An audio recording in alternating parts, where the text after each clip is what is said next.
ایک ضروری بات میں عرض کروں گا، اگر آپ برا نہ محسوس کریں تو میں ہاتھ باندھ کر عرض کروں گا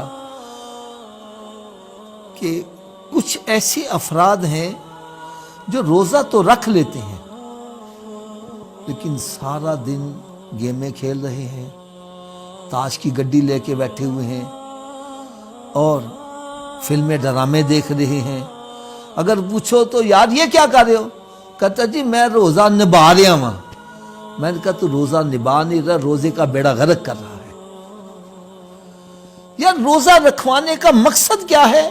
اللہ تعالیٰ نے مقصد قرآن میں بیان کیا ہے، کتب علیکم الصیام، تمہارے اوپر روزے فرض کیا گئے ہیں، کما کتب علی الذین من قبلکم، جس طرح تم سے پہلوں پر فرض کیے گئے، لعلکم تتقون، روزے کی فرضیت کی غرض و غایت کیا بتائے؟ تاکہ تم متقی پرہیزگار بن جاؤ، تمہارے دل میں خوف خدا پیدا ہو جائے۔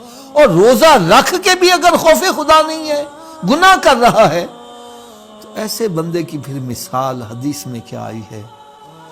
فرمایا کہ سحری کے وقت اگر ایک گدھے کا منہ باندھ دیا جائے اور افطاری کے وقت کھول دیا جائے تو گدھے کو سوائے فاقے کے کچھ بھی نہیں ملے گا۔ فرمایا اسی طرح وہ بندہ جو روزہ تو رکھ لیتا ہے، نہ نماز پڑھ رہا ہے، نہ حرام سے بچ رہا ہے، نہ بدکاری سے بچ رہا ہے، ایسا بندہ یہ سمجھے کہ وہ گدھے کی طرح اس کا منہ باندھ دیا ہے، افطاری کا وقت کھول دیا ہے، اب اس کو سوائے فاقے کے کچھ بھی نہیں ملے گا۔ روزے کا مقصد یہ ہے کہ ہمارا تعلق رب تعالیٰ سے جڑ جائے، ہمارے دل میں خوف خدا پیدا ہو۔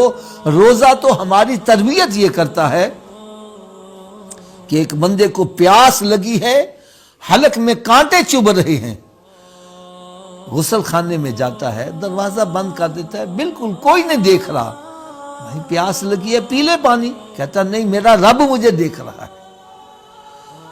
میں کہتا ہوں دور نہ جاؤ یار، وضو کرنے کے لیے منہ میں کلی کرنے کے لیے پانی لے کے گیا ہے، یہاں تک پانی ہے، تھوڑا سا نیچے کر لے، کسی کو کیا پتا چلے گا؟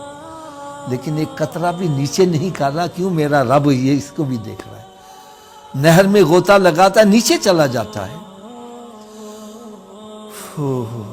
وہاں بھی جا کر پانی نہیں پیتا کہ میرا رب پانی کی گہرائی میں بھی مجھے دیکھ رہا ہے۔ یار اس سے اور آگے کیا بتلاؤں کہ افطاری کا وقت ہے، طرح طرح کی نعمتیں سامنے رکھی ہیں، حلال چیزیں موجود ہیں، اور بھوک بھی لگی ہے، پیاس بھی لگی ہے، کھا نہیں رہا۔ بھائی کیوں نہیں کھاتا؟ طاقت نہیں ہے ہاتھ میں پکڑ کے منہ میں لینے، کہتا ہے موجود ہے، کیوں نہیں کھا رہا؟ حلال چیزیں پڑی ہیں، کہتا ہے ابھی رب کا حکم نہیں ہوا۔ روزے نے تو ہماری تربیت یہ کی ہے کہ حلال چیز بھی اس کے حکم کے بغیر ہم نہیں کھا رہے، اور یہ روزہ ہمیں تربیت دے رہا ہے۔ اور ہم روزہ رکھ کے تو غلط کام کریں، اپنا وقت ضائع کریں، تو یہ بڑے افسوس کی بات ہے۔ ہمیں روزہ رکھنے کے بعد قرآن پاک کی تلاوت، درود و سلام پڑھنا، ذکر اذکار کرنا، قرآن پاک کی تفسیر ہو، اسلامی کتابیں ہوں، اپنی زندگی کی قضا نمازیں ادا کریں، نوافل پڑھیں، یہ ہے روزہ نبھانے کا طریقہ۔ یہ نہیں کہ گیمیں لے کے بیٹھا ہوا ہے اور سارا دن نہ نماز کی پرواہ ہے اور نہ کوئی اور بات کی پرواہ ہے۔ یہ روزہ نبھانا نہیں ہے، روزے کا بیڑا غرق کرنا ہے۔ اللہ تعالی ہم سب کو سمجھنے کی اور عمل کرنے کی توفیق دے۔ اس ویڈیو کو شیئر ضرور کیجئے، ہو سکتا ہے آپ کے ایک شیئر سے یہ بات کسی کے دل میں اتر جائے۔ جزاک اللہ۔